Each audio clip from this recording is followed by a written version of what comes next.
मोहिनी और काजल कहने को तो देवरानी जेठानी है, लेकिन उन दोनों में सगी बहनों की तरह प्यार है।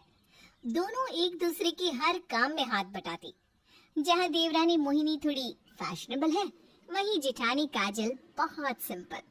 दोनों एक दूसरे से बिल्कुल विपरीत होने के बावजूद भी एक दूसरे की परछाई है।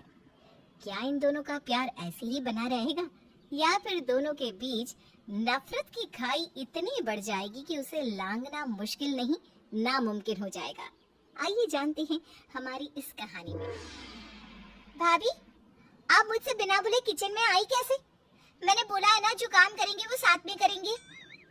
अरे मोहिनी, तुम सो रही थी और सोते हुए बहुत प्यारी लग रही थी। इसलिए मेरा मन नहीं किया तुम्हें उठाने का। रहने दो भाभी, सब समझती हूँ मैं आपकी चालाकी। अच्छा भाभी, मैं सोच रही थी कि आज खाने में कुछ अच्छा सा बनाते हैं, माँ जी खुश हो जाएंगी देखकर। इतने में उनकी सास उर्मिला वहां आकर कहती है, अरे क्या खिचड़ी पक रही है देवरानी जेठानी में? कुछ नहीं माँ, मोहिनी कह रही है कि वो आज खाने में आपको बहुत अच्छा सा कुछ बनाकर खिलाएगी।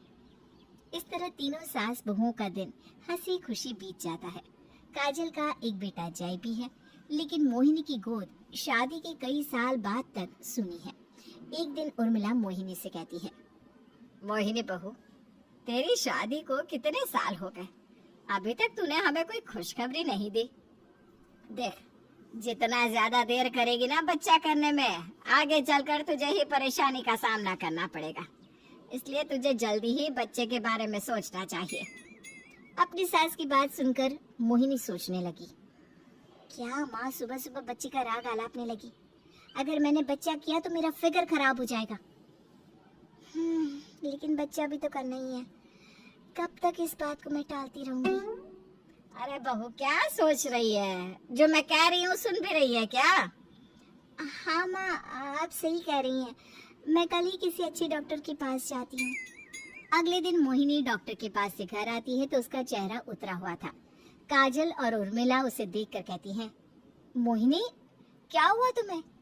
इतनी उदास क्यों लग रही हो? बहू, तू तो डॉक्टर के पास गई थी ना, क्या कहा डॉक्टर ने? जल्दी बता बहू, मेरा तो दिल बैठा जा रहा है। माँ भाभी, डॉक्टर ने कहा कि मैं कभी माँ नहीं बन सकती। ये क्या कह रही है बहू? ठीक से सारे चेकअप करवाए ना तूने? हाँ माँ, मैंने सब कुछ ठीक से करवाया। डॉक्टर ने दो बार सारे चेकअप किए। मोहिनी, रो मत, अपना दिल छोटा मत कर। अरे जय भी तो तेरा बेटा है ना। काजल और उर्मिला मोहिनी को बहुत समझाती है। ऐसे ही कुछ दिन बीत जाते हैं। मोहिनी बहुत उदास रहती है। काजल हर समय मोहिनी को खुश रखने की कोशिश करती है। एक दिन मोहिनी काजल के पास आकर कहती है, भाभी, आपने मुझे हमेशा अपनी सगी बहन की तरह प्यार किया है। अगर मैं आपसे आज कुछ मांगू तो आप दोगी? अरे ये भी कोई पूछने की बात है? मेरा सब कुछ तो तुम्हारा ही है, बताओ क्या चाहिए? भाभी, मैं चाहती हूँ कि मेरा बच्चा आपकी कोख में पले। मोहिनी, ये क्या बोल रही हो? हाँ भाभी, ऐसा पॉसिबल है। मुझ जैसी जो बदनसीब औरतें माँ नहीं बन सकती, उनके लिए ये विज्ञान का चमत्कार है। सरोगेसी एक ऐसी व्यवस्था है जहाँ एक सरोगेट माँ दूसरे जोड़े या व्यक्ति के लिए बच्चे को जन्म देती है। और भाभी, मेरे लिए ये सिर्फ आप ही कर सकती हो। काजल मोहिनी की बात सुनकर सोच में पड़ गई। मोहिनी का पति प्रशांत भी अपनी भाभी को समझाने लगा। उसके बाद काजल ने फैसला लिया कि वो मोहिनी और प्रशांत के बच्चे को जन्म देगी। काजल उन दोनों के साथ इन वाइट्रो फर्टिलाइजेशन सेंटर चली गई। भाभी, मुझे तो समझ में नहीं आ रहा कि मैं आपको थैंक्स कैसे कहूँ। हाँ भाभी, अगर मेरी कोई सगी बहन भी होती तो मेरे लिए ये सब नहीं करती जो आप कर रही हो। तुम दोनों फालतू में इमोशनल हो रहे हो। मुसीबत की घड़ी में अपने ही तो अपनों के काम आते हैं। काजल बहुत समझदार है और अपने देवर देवरानी से बहुत प्यार करती है, इसलिए उसने बिना कुछ सोचे समझे उनके बच्चे को जन्म देने का फैसला लिया। थोड़े दिनों बाद काजल प्रेग्नेंट हो गई। अब सभी घर वाले काजल का बहुत ध्यान रखने लगे। भाभी, अब आप घर का कोई भी काम नहीं करेगी और जय को भी आज से मैं ही संभालूंगी। हाँ बहू, तू बस अपना ध्यान रख और अब से ना तुझे रोज हेल्दी खाना खाना है, रोज फ्रूट्स खाने हैं, दूध पीना है। भाभी, आपको रेगुलर चेकअप के लिए जाना होगा और जो भी इंस्ट्रक्शंस डॉक्टर ने दिए हैं उसका सख्ती से पालन करना होगा। अरे बस करो आप तीनों, मुझे पता है क्या करना है और क्या नहीं। आप तीनों तो मेरे पीछे ही पड़ गए। इस तरह से घर के सभी लोग काजल का बहुत ध्यान रखते, साथ ही नए मेहमान के आने का बेसब्री से इंतजार कर रहे हैं। इसी तरह हंसी खुशी उनका जीवन बीत रहा था। लेकिन एक दिन काजल अपना और अपने बेटे का सामान पैक कर रही थी। उर्मिला ने ये देखा तो कहने लगी, अरे बहू, तू जाए और अपना सामान क्यों पैक कर रही है? कहाँ जा रही है? माँ जी, मैं ये घर छोड़कर जा रही हूँ। ये क्या बोल रही है बहू? तेरी तबीयत तो ठीक है ना? प्रशांत, मोहिनी, जल्दी यहाँ आओ। माँ की आवाज सुनकर प्रशांत और मोहिनी दौड़ते हुए काजल के कमरे में आए। क्या हुआ माँ, सब ठीक तो है? ये देख बहू, पता नहीं क्यों काजल घर छोड़कर जा रही है। क्या हुआ भाभी, आप घर छोड़कर क्यों जाना चाहती हो? भाभी, आपको यहाँ कोई परेशानी है क्या? काजल सबकी बात सुन रही थी लेकिन किसी भी बात का जवाब नहीं दे रही थी। वो बस गुस्से में अपना सामान पैक किए जा रही थी। मोहिनी ने फिर से कहा, भाभी आप कम से कम ये तो सोचिए, आपके कोख में मेरा बच्चा पल रहा है, आप क्यों उसकी जान जोखिम में डालना चाहती हो? तुम्हारा बच्चा? क्या तुम सच में माँ बनना चाहती हो? ये बच्चा तुम्हारा नहीं, मेरा है, और ये बच्चा मैं तुम्हें नहीं दूंगी। भाभी, सुबह सुबह भांग खा रही है क्या? ये हमारा बच्चा है। पूछो अपनी बीवी से, ये माँ बन सकती है, इसने हम सबसे झूठ बोला। आज सुबह मैं इसके कमरे में गई तो मुझे इसके हॉस्पिटल की कागज मिले जिसमें इसकी सारी रिपोर्ट नॉर्मल है। फिर भी अपने दिल की तसल्ली के लिए मैं डॉक्टर के पास गई और उससे पूछा तो उसने बताया कि मोहिनी माँ बन सकती है। मोहिनी, भाभी क्या बोल रही है? तुमने हम सबसे झूठ बोला।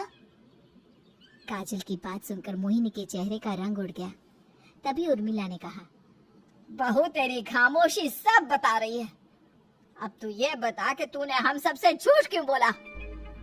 माँ जी, मैं बच्ची को जन्म देना नहीं चाहती थी क्योंकि बच्चा होने के बाद मेरा फिगर खराब हो जाता, इसलिए मैंने आप सबसे झूठ बोला। मोहिनी की बात सुनकर सब लोग हैरान हो गए और मोहिनी को बहुत भला बुरा सुनाया। प्रशांत और उर्मिला ने काजल को जाने से रोक दिया। इसके बाद मोहिनी और काजल के बीच प्यार मानो खत्म ही हो गया। दोनों आपस में लड़ती रहती। भाभी की वजह से घर वालों के सामने मेरी इतनी बेइज्जती हुई। अगर भाभी को मेरी सच्चाई पता चल गई थी तो मुझसे अकेले में बात नहीं कर सकती थी क्या? दूसरी तरफ काजल भी यही सोचती है, अगर मोहिनी माँ नहीं बनना चाहती थी तो मुझसे बोल भी तो सकती थी। इतना बड़ा झूठ बोलने की क्या जरूरत थी? ये बच्चा तो मैं मोहिनी को कभी नहीं दूंगी। अब दोनों में बच्ची की वजह से लगभग रोज लड़ाई होती और घर के बाकी लोग उन दोनों की लड़ाई शांत कराने में लगे रहते। एक दिन मोहिनी बच्ची के लिए कुछ सामान लेकर आई और घर वालों को दिखाने लगी। देखिए, मैं आने वाले बच्चे के लिए कितना सारा सामान लेकर आई हूँ। ये छोटे छोटे कपड़े, ये बच्चों का पाउडर, ये क्रीम, साबुन और इतने सारे खिलौने। तुम्हारी लाई हुई कोई भी चीज मैं अपने बच्चे को नहीं दूंगी। भाभी, इस बच्चे को बार बार अपना बोलना बंद कीजिए, ये बच्चा मेरा है। बच्चों को पालने में बहुत परेशानी उठानी पड़ती है। तुम तो बस अपना फिगर देखो, फिगर। एक बार तुम पर भरोसा कर लिया, अब आगे नहीं कर सकती। भाभी, अगर आप इसी तरह अपनी जिद पर अड़ी रही ना तो मैं आपके ऊपर केस कर दूंगी और कोर्ट के द्वारा अपना बच्चा लूंगी। मोहिनी, कोर्ट वोट की धमकी तो तुम मुझे देना ही मत। कोर्ट में मैं तेरा झूठ भी साबित कर दूंगी कि किस तरह तूने झूठ बोलकर मुझे प्रेग्नेंट कर दिया। भाभी, मोहिनी चुप हो जाओ। अरे बहुआ, घर की बात घर में रहे तो अच्छा है, क्यों घर की शांति भंग करने में लगी हो? काजल बहू, तू तो माँ बनने वाली है, तेरा इस तरह से बोलना ठीक नहीं। तू चुप हो जा बहू। उर्मिला और प्रशांत दोनों को चुप कराने में लगे हुए थे, लेकिन दोनों ही चुप होने का नाम नहीं ले रही थी। ये दोनों वही देवरानी जेठानी है जो सगी बहनों की तरह प्यार से रहती थी। हमारे प्यारे दर्शकों, अब आप हमें कमेंट करके बताइए कि इस बच्चे पर सबसे ज्यादा हक किसका है और ये बच्चा किसको मिलना चाहिए, देवरानी मोहिनी को या फिर जिठानी काजल को?